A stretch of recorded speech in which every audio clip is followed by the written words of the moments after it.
ఈజీగా చేసి చూపిస్తున్నాను చూడండి. చాలా సింపుల్గా మిక్సీ అవసరం ఏం అవసరం లేకుండా వితిన్ ఒక 10 minutesలో కుక్కర్లోనే రెడీ చేసేస్తాను అనమాట. ఇది చూడండి ఆయిల్ కొంచెం పలావ్ కొంచెం ఎక్కువ పడుతుంది కదా.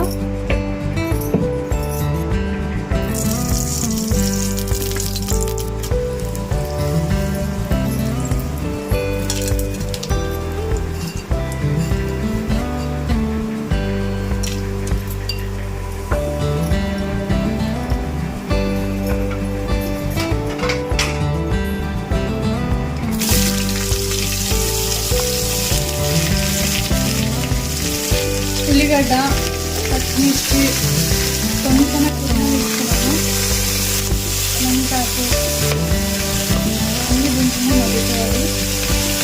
పచ్చిమిర్చి అయితే 8 తీసుకున్నాను నేను. కారం లేకుండా అయితే 8 తీసుకోండి, కారం ఉంటే 5 తీసుకోండి. ఇది బాగా స్మెల్ వస్తుంది, పచ్చి వాసన పోయినప్పుడు బాగా వేయించండి. ఎందుకంటే పుదీనా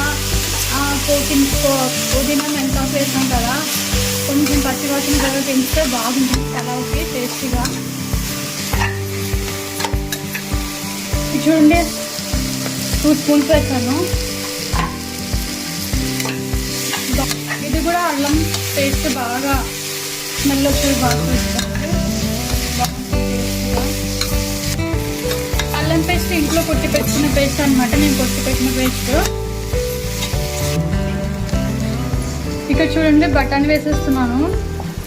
ఇది బఠానీ పలావ్ కదా, పుదీనా మెంతాకు బఠానీ.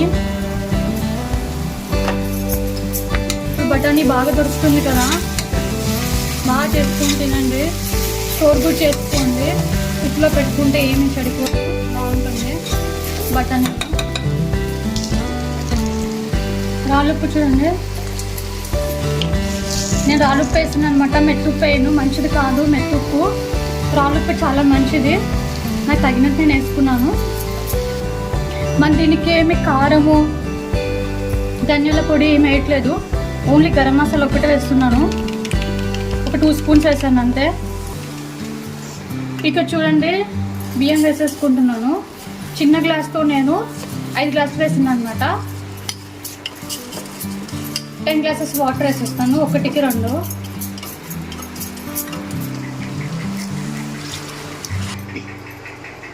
ఉప్పు సరిపోలే చూసుకోండి.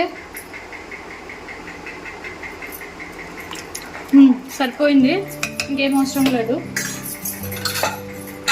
3 విజిల్స్ వచ్చినాక ఆఫ్ చేసేయండి. 3 విజిల్స్ రావాలి, ఆఫ్ చేసేయండి. ఇప్పుడు చూడండి బఠానీ పలావ్ ఎలా ఉందో మీకు చూపిస్తాను.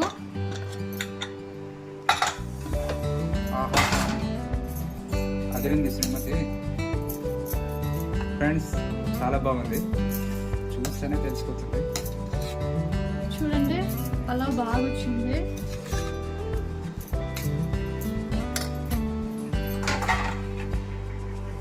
చూడండి పెరుగు పచ్చడి ఫస్ట్ చేసేసాను. ఇది మా ఆయనకి ఇచ్చి ఎలా ఉందో టేస్ట్ చూడమని చెప్తాను. చూడండి ఎంత పర్ఫెక్ట్గా వచ్చింది చూడండి, అసలు కరెక్ట్గా. ఇదిగోండి మా ఆయనకి ఇచ్చాను.